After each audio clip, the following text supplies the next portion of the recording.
রঙিন স্বপ্নে বিভোর দুবাইয়ে তরুণীদের বন্দি জীবন। রঙিন স্বপ্নে বিভোর হয়ে দালালের খপ্পরে পড়ে চার দেয়ালের মাঝে বন্দি বাংলাদেশের তরুণীরা। চেয়েছিলেন চাকচিক্যময় জীবনে নিজেকে প্রতিষ্ঠিত হিসেবে গড়ে তুলতে, কিন্তু কে মানত চকচক করলে শোনা হয় না প্রবাদ বাক্যটির কথা।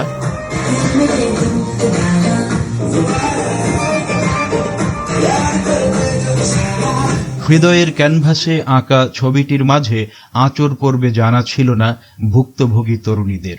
দুবাইয়ের বিভিন্ন ক্লাবে সন্ধ্যা হলেই প্রবাসীদের নেচে গেয়ে মনোরঞ্জনের পাশাপাশি মনের অনিচ্ছায় দিতে হয় সতীত্ব বিসর্জন। অনেকেই এই পথ থেকে ফেরার ইচ্ছা থাকলেও উপায় নেই।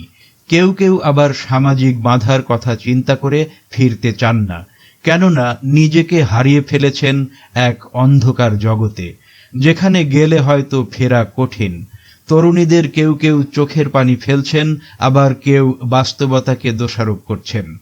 দিন শেষে অনেক তরুণী ভাবে এই জঞ্জাল থেকে মুক্তি পেতে গ্রাম এবং শহরের তরুণীদের টার্গেট করে প্রতারক চক্র ফাঁদ পেতে থাকেন, আর এক বুক আশা নিয়ে সেখানে দেখেন ভিন্ন চিত্র। তাদের একটাই প্রশ্ন, আমরা সুন্দরভাবে বাঁচতে চাই, পারবো কি?